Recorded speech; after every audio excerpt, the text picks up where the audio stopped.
Hey guys, how we doing? My name is Pastor Trevor. I am the children's pastor here at Huntington First Church of the Nazarene, and I have the privilege this morning to share with you some thoughts from God's Word. And so go ahead and get comfortable, grab a cup of coffee if you would like. Today's reading is going to come out of the book of Mark, okay? And it's Mark chapter 9, verse 14, right? So I'm going to go ahead and read that for you now. It says, when they came, and they meaning Jesus, Peter, James, and John, when they came to the disciples, they saw a great crowd around them, and scribes were arguing with them. And immediately all of the crowd, when they saw him, and they saw Jesus, were greatly amazed, and they ran up to him and they greeted him. And he asked them, "What are you arguing about?" And someone from the crowd answered Jesus, and it says, "Teacher, I brought you my son, for he has a spirit that makes him mute. And whenever it seizes him, it throws him down, and he foams and he grinds his teeth, but it becomes rigid. And so I asked your disciples to cast it out, and they were not able to." And he answered them, "O faithless generation, how long am I to be with you? How long am I to bear with you? Bring him to me." And they brought the boy to him, and when the spirit saw him, immediately it convulsed the boy, and he fell on the ground and rolled about, foaming at the mouth. And Jesus asked his father, "How long has this been happening to him?" And he says, "From childhood." And it often casts him into the fire and into the water to try to destroy him. But if you can do anything, have compassion on us and help us. And Jesus said to him, "If you can, all things are possible for one who believes." Immediately the father of the child cried out and said, I believe, help my unbelief." And when Jesus saw that the crowd came running together, he rebuked the unclean spirit, saying to it, "You mute and deaf spirit, I command you, come out of him and never enter him again." And after crying out and convulsing him terribly, it came out, and the boy was like a corpse, so that most of them said, "He is dead." But Jesus took him by the hand and lifted him up, and he arose. And when he had entered the house, his disciples asked him privately, "Why could we not cast it out?" And he said to them, "This kind cannot be driven out by anything but prayer." I know it's kind of an odd narrative to kind of focus on right now, but today I kind of wanted to enter into this story and enter into this narrative of Jesus' life.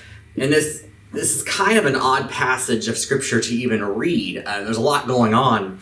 But I wanted to talk today about this idea of how our faith and our prayer affects our children specifically, but also the people in our lives. I've been thinking a lot lately about family life and the many different concerns and stresses that are happening in our world because of the coronavirus and the job loss and the financial heartache and all of these different things that could carry in with it this stress and this fear of this unknown.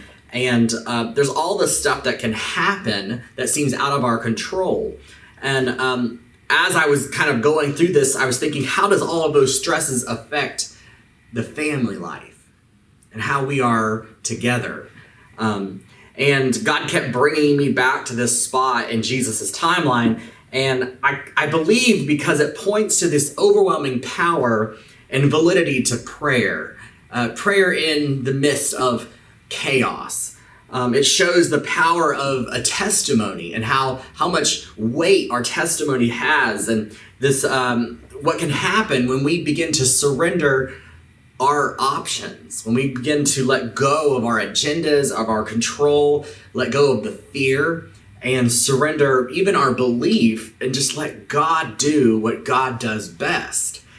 It shows what can happen if we step back and watch as Jesus enters and embraces our reality and completely changes everything. To set the context, Jesus and a few of his disciples had literally just come from a mountaintop experience where Jesus was revealed to them, the glory of the Son of God. And as he stood there transfigured and shining as bright as the sun, a voice speaks out over this secluded mountain peak, "This is my beloved Son, listen to him." The transfiguration was a vision. It was a brief glimpse of the true glory of the King and of a divine affirmation of everything that Jesus had already done and what he was about to do. And after this mountaintop experience, Jesus and the disciples are thrown back into reality as soon as they arrive back to meet the rest of the disciples. And that's where we pick up in our story. Now, I try to imagine Peter, James, and John's like their harsh realization when they come back down from that spiritual high moment. You know, they had just experienced all this amazing things, and then they come back and it's like reality punches them really, really hard back in the face.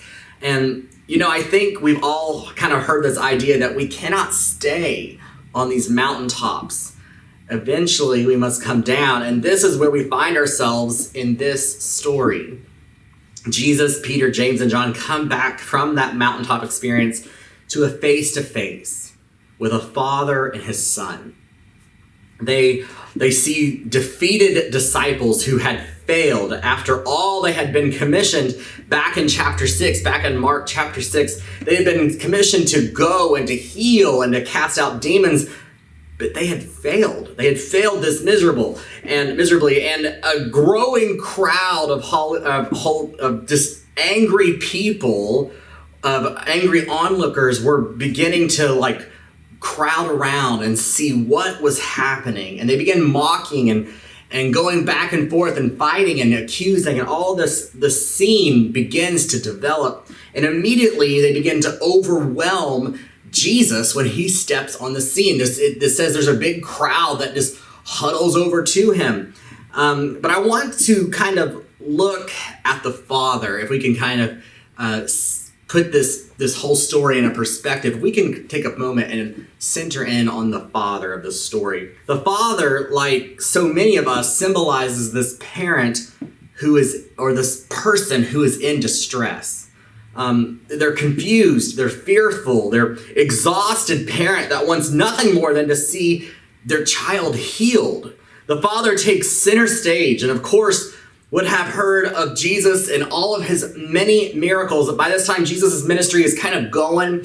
His reputation had followed him, hence why all those people started rushing over to him.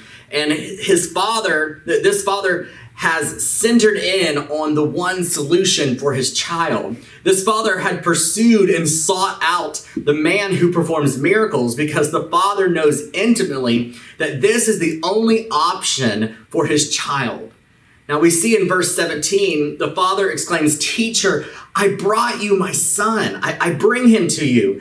And you can see the father realizes the only solution, the only authority, the only relief, the only remedy is to bring his son and lay him at the feet of Jesus. The father has exhausted all of his options. And we see that he first tried to bring his son to Jesus' disciples, which in turn did not produce any results. The disciples failed, but the father did not stop. He wouldn't quit. Even in the midst of arguing and doubt, he was relentless to get his son help, to get his son to Jesus.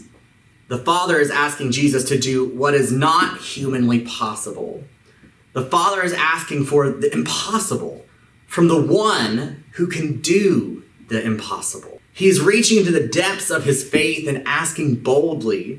The father in this story is trying every option as he has to get his son the help he needs. Now, we know by verse 21 that the boy has been suffering for many, many years, since childhood. And that this condition, this possession, was causing his son harm by throwing him in nearby fire or water, seizing and foaming at the mouth, being deaf and dumb.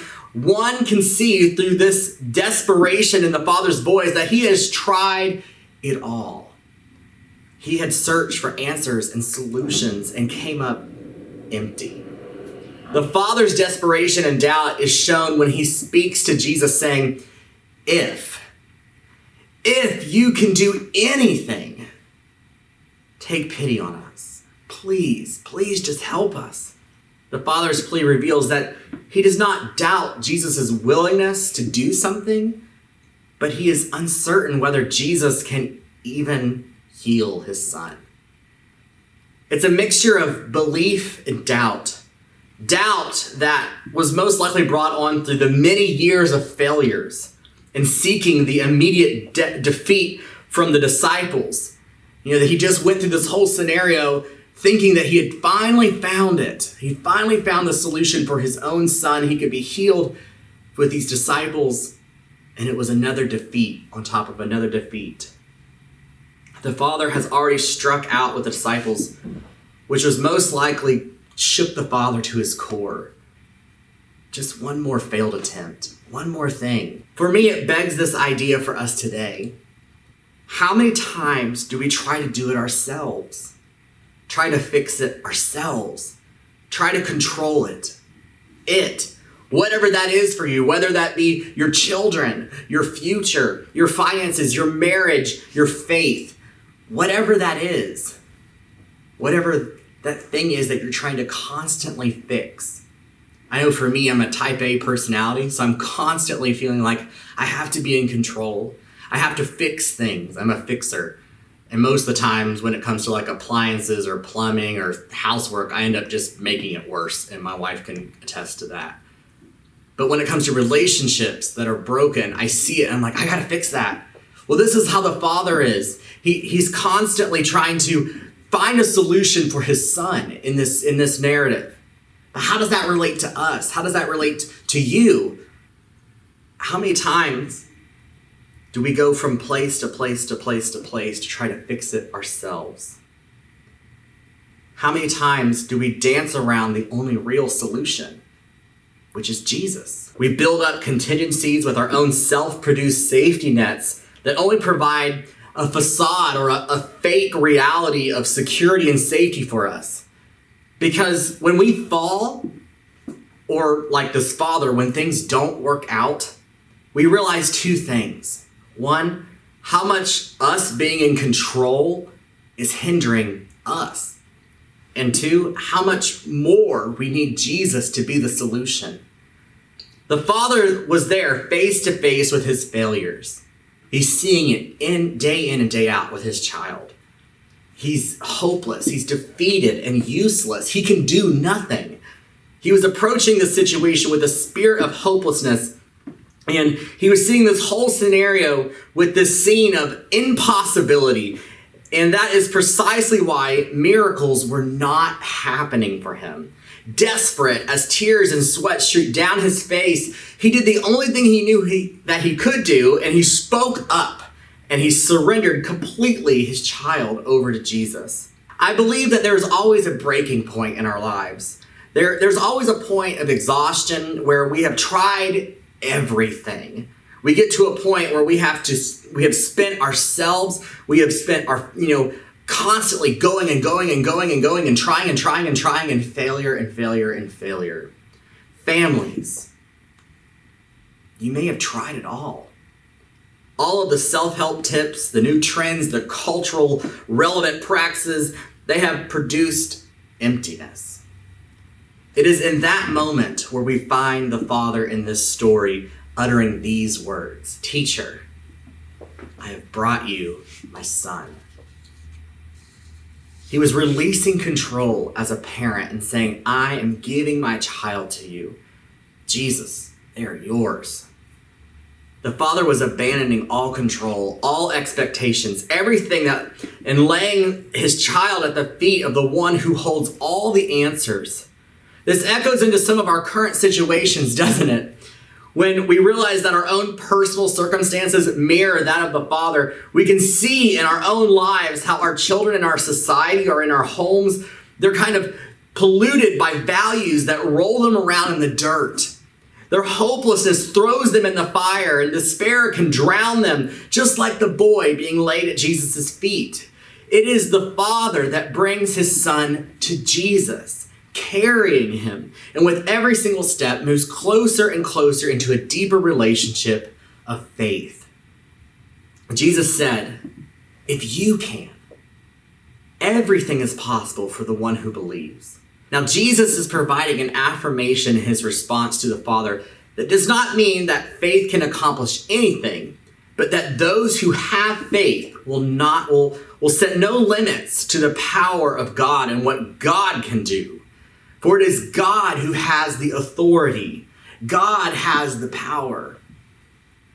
Jesus in this moment is calling out the faith of the father. He is speaking to the heart of the parent, the desperate man who has tried it all, who has relentlessly sought out solutions for his son. And in this moment, Jesus is entering in and encountering a father and lifting his head and saying, just have faith in me. I am enough. At this point in our story, we are beginning to see a faith transformation of the father. Because scripture tells us that immediately the father cries out, I believe, help me believe in you. Help me believe in you, Jesus. Help me to lose my control. Help me to surrender my child to you. Help me with my lack of faith in you. Help me not to set limits on your power. Jesus, I believe in you. The faith of the father is renewed and grounded right there in the presence of Jesus. But also, don't miss this, it's also done in the presence of his son. And this is where I kind of want to emphasize this for you today. The father unashamedly confirms his faith in Jesus in the presence of his own child. The father shares his faith experience with his son. You know, my grandmother, I think she's 88. Hope she doesn't get mad that I say that. I think she's 88. She was in the hospital a while back, a couple weeks ago, and she was having some issues, and she has cataracts in both eyes, so she can't see very well, and she can't read her Bible. But my grandmother's always been a solid rock of faith formation for me. And she's always like this person that I can share whatever with. Questions about faith when I was growing up, I would always run over to her house. She lived kind of next door to where I grew up. And we'd sit out on her front porch and just talk about things. And so she was telling me a couple weeks ago that she was in the hospital, and what she does now, because she can't read her Bible normally because she has cataracts, she can't see, is she's memorized scripture alphabetically, and she'll just quote that, go down the alphabet, and she does that as her quiet time, as a way to connect with God. And so she's in the hospital, and she's talking to a nurse about this, and I think a nurse actually overheard her do it, and the nurse was questioning, and this particular nurse wasn't a Christian, didn't go to church, and didn't know a lot about the Bible. But the nurse offered to read the Bible to my grandmother because she knew that she couldn't see. It's just some kind of very nice gesture to my grandmother. And so my grandmother agreed, and so the nurse said, well, where should we start? And they start in the book of John. So this nurse is reading the salvation story to my grandmother. And it was interesting. She was talking to me about this idea of sharing your faith. And she's like, I'm 88 and don't even know the lasting impacts. It wasn't like there was this big divine moment happening in that hospital room.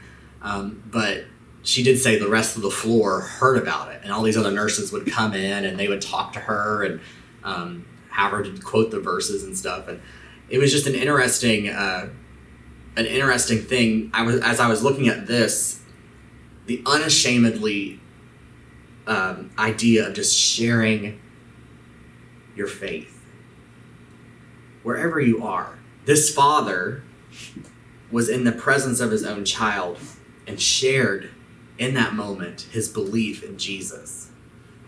All that to say, my question for you is, how many of us have shared your story, the power of your testimony? How many of you have shared that with your children? Do your children know how you came to faith? How many of you have sat down and began to tell your faith story to your family? Do they know your faith experience? Do they know the moment when Jesus entered into your reality and you stood there face to face with him and you said, I believe? Just like that father in our story. Do you know the power and the significance of your testimony for your children? Do you understand the impact your children have when they see your faith lived out in your life and being able to know intimately the beginnings of your faith and how it started and how it developed? There's so much value in that. There is power in your testimony for your children. The Spirit screamed. It shook the boy wildly. Then it came out of him. The boy looked so lifeless that many people said, "He's dead."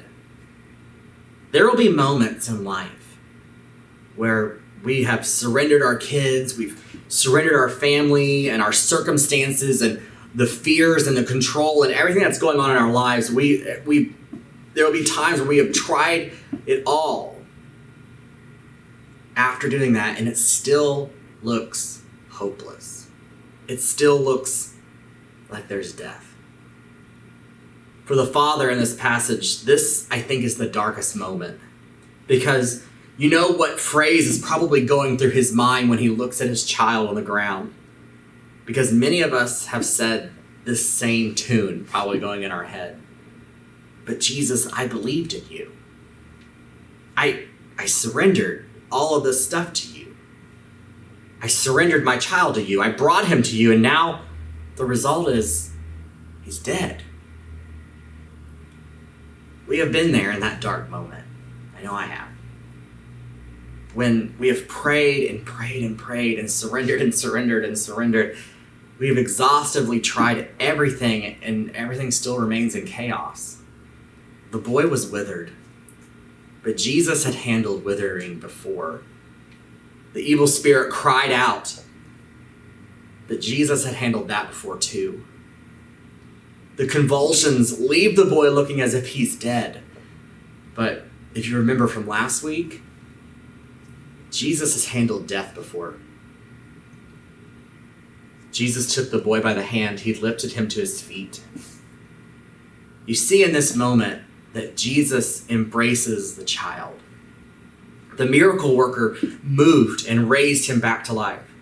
It's important that we read this part of the story, that when we see all the language that's happening here, the author is using resurrection language. He says he lifted the boy. He raised the boy back to a new life, a changed life. All of that journey for the Father and the Son, the desperate search of the solution, the trying and the failure, the encounter and the doubt, the faith and the surrendering, was all traveled for this moment. The moment that is wrapped up in this embrace. Friends, wait on the embrace. Pray for it. After you feel like you've tried it all, parents, keep waiting on that embrace. Keep praying for it. Because the embrace is coming. Even when things look hopeless, when you're confused, when you become angry and ashamed or lost or even desperate, wait on the embrace of Jesus. Because it is in the embrace that the true miracle is found. Because it is in the embrace that the child finds new life. It is in the arms of Jesus that our children need to be. And this child was brought there by his father. His father, who loved his son so much that he gave his son away and surrendered him to the one who does the impossible. Now, Jesus privately speaks to his defeated, devoted followers at the end of this passage. And it kind of renders for us a very important commission as families, as parents, as spouses, as grandparents, and as the church. Jesus points to the value and the importance of prayer as a faithful dependence on him. He states this kind can come out only by prayer. Now, looking at that text and the phrase, this kind, is not necessarily a class system for evil spirits, but it is a statement made from Jesus that evil in any form cannot be confronted without successfully being devoted and being dependent on God. And that dependence is rooted in a relentless prayer life. Through this whole narrative, prayer is at the core. When Jesus, full of frustration, responds with, You unbelieving people. In verse 19, he was responding out of grief for his followers. How often he must be grieved with us when we fail to use the spiritual resources he has graciously given to us. How it must pain him to see his children in pain and suffering and not using the very power that is freely given to them and the very power of prayer. You see, the very component that was missing from the disciples' life, the missing piece that was limiting them and causing them to fail, was prayer. Prayer is not an option. It's not something that we catch up on right before we eat our meals. Prayer is a lifestyle. It's a posture. And more importantly, modeling prayer for our kids is vital for their faith. Pray for your children. Pray with your children. Pray for your family. Pray desperately. Pray to surrender. Pray to transform. Now, I want to kind of end this video with this idea of a family covenant. Family is still family when there is disappointment with one another, when crisis comes up, when children seem lost, when hopelessness comes, when there's a giant pandemic happening. Family is still family. But to be a family implies that there is a commitment to each other, whatever your family looks like. It is a giving and receiving of ourselves to give each other to the family. Family covenants serve as a picture of a relationship God offers us. Covenants are the result of loving, faithful relationships. They endure, they cost, they involve both freedom and responsibility. They're intentional and they have purpose. And today, I am challenging families. I'm challenging you guys, whatever your family looks like, maybe mom, dad, kids, spouses, grandparents, whoever, to create a covenant, create a family covenant together. It's a promise, a commitment to each other. Write it out. You can use the PDF that's attached to this, or you can write it out on your own. Write it out and post it somewhere in your home, like your refrigerator. You can put it in a frame, put it on the wall, wherever. And when those times come, those times of sadness, of chaos, of grief, of discord, or whatever that looks like, you can stand unified as a family around this covenant and read it together. Remind yourselves of the promise that you made to each other and the promise that you made to God. And remember to wait. Wait for the embrace. Thank you, guys.